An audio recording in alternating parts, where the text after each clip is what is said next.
These are my algae, and unfortunately, they're dead. I've been trying to grow them for weeks now, and they simply won't start growing. But these algae right here are alive and well. So this week, I'm going to use my knowledge about algae to see what's the difference between these two and what I might be able to do to make these algae start growing again. Hi, I'm Alian, and I'm once again experimenting with microalgae. 2 weeks ago, I started a new experiment with the Pioreactor. This miniature bioreactor I've been using to grow algae. I was testing out growing the algae with red light instead of white light, which is supposed to make them grow a lot better. But for whatever reason, the algae didn't grow at all. Let me show you what I mean. These are two graphs of optical density from the 2 times I ran the experiment. And as you can see, there's a pretty clear downward trend. The algae aren't growing at all.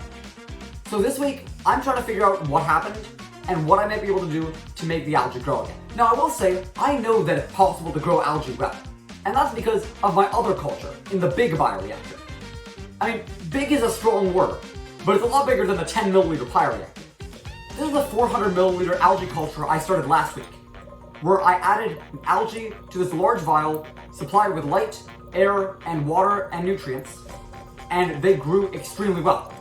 That's reflected in the really deep dark green color of the algae there. So it's clear that I am able to grow algae under the same medium and air and light. It's just that the algae in the bioreactor aren't responding as well, and I need to adjust the conditions.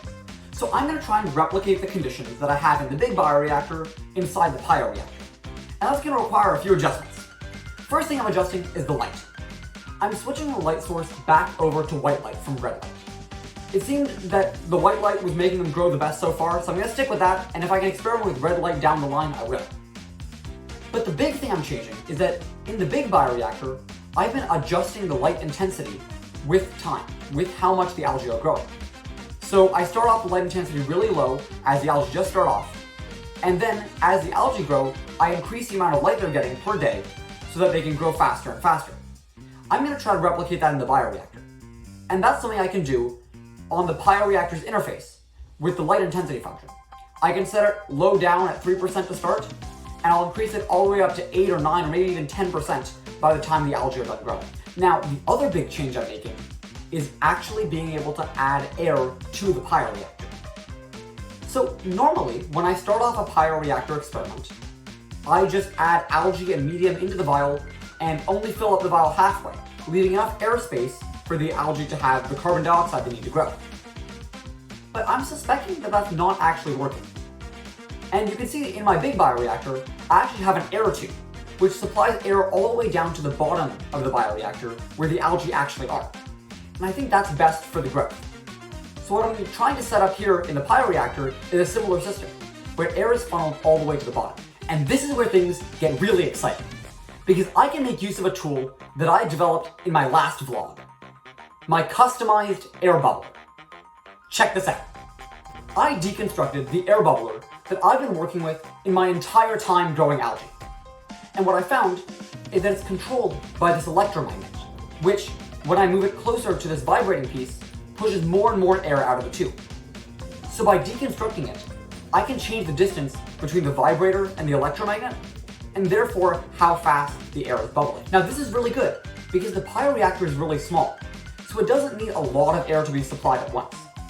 So by reducing the amount of air that is pushed through at a time, by pulling the electromagnet back, I can supply the algae with just enough air to keep them alive without disturbing them too much.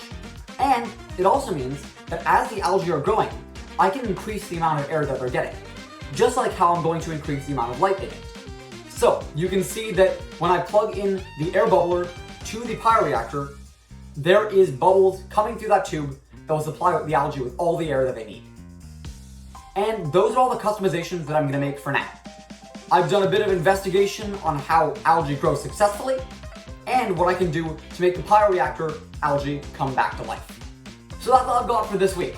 I'll have more updates on how the bioreactor algae fare with these new optimizations next week, and of course, more experiment content coming all the time. So if you're interested in seeing more, subscribe on YouTube, follow on LinkedIn, and I will see you in the next one.